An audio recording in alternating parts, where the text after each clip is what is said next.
नमस्कार. आपल्या आयुष्याला एक दिव्य चारित्र्य कसं द्यावं हा प्रश्न आपल्या सगळ्यांनाच कधी ना कधी पडतो, नाही का? तर आज आपण पंडित श्रीराम शर्मा आचार्य यांच्या विचारांमधून याच प्रश्नाचं उत्तर शोधणार आहोत. चला तर मग हा एक अनोखा शोध सुरू करूया. आपण सगळेच उपासना करतो, पण कधी विचार केलाय की या उपासनेचा खरा अर्थ काय आहे, तिचं अंतिम खरं स्वरूप काय असू शकतं? याच एका मूलभूत प्रश्नापासून आपण आजच्या चर्चेला सुरुवात करणार आहोत. चला, आता उपासनेकडे बघण्याचा एक पूर्णपणे वेगळा दृष्टिकोन समजून घेऊया. हा विचार कदाचित आपल्या पारंपरिक कल्पनांपेक्षा खूप वेगळा असेल, पण तो आपल्याला एका जास्त खोल आणि वैयक्तिक सत्याचा जवळ घेऊन जाईल. बघा, उपासनेचे साधारणपणे दोन मार्ग दिसतात. एक आहे बाह्य मार्ग, म्हणजे मंदिरं, मूर्ती, वेगवेगळे विधी. हा मार्ग आपल्या ओळखीचा आहे. पण एक दुसरा मार्ग आहे जो जास्त महत्वाचा आहे, तो म्हणजे आंतरिक उपासना. हा मार्ग आहे आपलं जीवन शुद्ध करण्याचा, स्वतःला घडवण्याचा, ज्याला आत्मनिर्माण म्हणतात, आणि आपल्या आत लपलेल्या देवत्वाला ओळखण्याचा. आज आपण याच आंतरिक मार्गावर लक्ष देणार आहोत. मग प्रश्न उरतो की या देवत्वाला शोधायला जायचं कुठे? कोणत्या मंदिरात, कोणत्या तीर्थक्षेत्री? तर उत्तर खूपच सोपं आणि आश्चर्यकारक आहे. हा शोध बाहेर कुठेच नाहीये, तो आपल्या आतच सुरू होतो आणि आपल्या आतच संपतो. याचा सरळ अर्थ असा की आपल्याला पवित्र जागेबद्दलची आपली कल्पना थोडी बदलावी लागेल. कारण खरं, सगळ्यात पवित्र मंदिर हे दगडविटांनी नाही बनलेलं. मग ते मंदिर आहे तरी काय?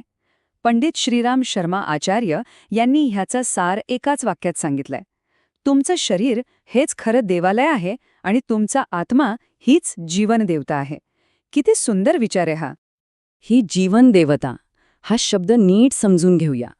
ही जीवनदेवता म्हणजे दुसरं तिसरं काही नाही, तर आपल्या प्रत्येकाच्या आत असलेली ती दैवी शक्ती, आपला आत्मा. याचा अर्थ खरी पूजा बाहेरच्या कोणत्या देवतेची नाही, तर आपल्या आतल्या याच देवत्वाची करायची आहे. आणि जर आपलं शरीरच मंदिर आहे आणि आत्माच देवता आहे, तर मग यातून एकच गोष्ट सिद्ध होते. स्वतःला घडवणं म्हणजे आत्मनिर्माण हीच सगळ्यात मोठी आणि मूळ आध्यात्मिक साधना आहे. बाकी सगळं त्यानंतर येतं.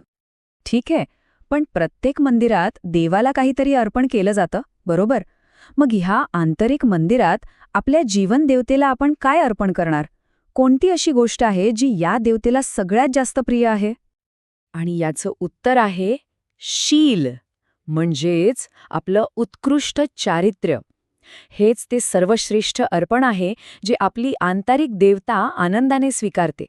सोनं, चांदी, फुलं या सगळ्यांपेक्षा हे अर्पण खूप जास्त मौल्यवान आहे. मग हे शील म्हणजे नेमकं काय? तर ते फक्त चांगलं वागणं नाही. ते आहे आपल्या विचारात, बोलण्यात आणि कामात असलेली नैतिकता, प्रामाणिकपणा आणि सच्चरित्रता. हे 3 गुण मिळूनच आपल्या आंतरिक देवतेसाठीचा खरा नैवेद्य तयार होतो. आणि गंमत बघा, जेव्हा आपण हे चारित्र्य अर्पण करतो, तेव्हा एक चमत्कार होतो. आपलं जीवन फक्त शुद्ध होत नाही, तर ते एका वेगळ्याच तेजाने आणि आंतरिक शक्तीने अक्षरशः भरून जातं. ही शक्ती बाहेरून मिळत नाही, ती आतून उगवते. आता हा विचार आपल्या रोजच्या आयुष्यात कसा आणायचा? कारण ही उपासना काही मंदिरात किंवा एका जागे बसून करण्याची गोष्ट नाहीये. ती आपल्या प्रत्येक कामातनं, प्रत्येक कर्तव्यातून व्यक्त व्हायला हवी. मग ही रोजची तपस्या करायची कशी? अगदी सोपं आहे. 3 पायऱ्या आहेत. पहिली, आपल्या वेळेचं महत्त्व ओळखा. दुसरी, आपल्या आत कोणती प्रतिभा आहे ते जाणून घ्या. आणि तिसरी, सगळ्यात महत्त्वाची पायरी, आपल्या वेळ आणि आपली प्रतिभा दोन्ही गोष्टी निस्वार्थपणे इतरांच्या सेवेसाठी लावा. जेव्हा आपण हे करतो, तेव्हा आपलं काम फक्त काम राहत नाही, ती एक उपासना होऊन जाते. हे एक वाक्य ह्या संपूर्ण विचाराचं सार सांगतं. कर्म ही यज्ञ आहे. विचार करा, यज्ञ म्हणजे काय? पवित्र अग्नीमध्ये केलेलं एक पवित्र अर्पण. तसंच जेव्हा आपण आपलं काम एका पवित्र, सेवाभावी वृत्तीने करतो, तेव्हा ते काम एका यज्ञासारखंच पवित्र होतं. या साधनाचा परिणाम फक्त आपल्यापुरता मर्यादित नसतो. जेव्हा एखादी व्यक्ती असं जीवन जगायला लागते, तेव्हा तिच्या आतलं देवत्व जागं होतं. आणि ही जागृत झालेली शक्ती केवळ त्या व्यक्तीचं आयुष्य नाही, तर अख्खं जग बदलण्याची ताकद ठेवते. तर मग नेमकं काय घडतं जेव्हा एखादी व्यक्ती खऱ्या अर्थाने आपल्या आतल्या त्या जीवनदेवतेची उपासना सुरू करते, जेव्हा ती आपले जीवन शुद्ध आणि सेवाभावी बनवते? तेव्हा सगळ्यात आधी तिच्या आतून स्वार्थ आणि अहंकाराचे काळे ढग पूर्णपणे निघून जातात. तिचं मन स्वच्छ निर्मळ आकाशासारखं होतं. आणि मग त्या व्यक्तीचं रूपांतर एका देवमानवमध्ये होतं. देवमानव म्हणजे काय, तर दिव्य गुणांनी युक्त असा माणूस. हीच मानवी जीवनाची सर्वोच्च शक्यता आहे. आणि इथेच सगळ्यात महत्त्वाचा मुद्दा येतो. ह्या मार्गाचं अंतिम ध्येय फक्त स्वतःचा मोक्ष मिळवणं नाही, ते ध्येय खूप मोठं आहे. ते आहे संपूर्ण जगाचं कल्याण करणं.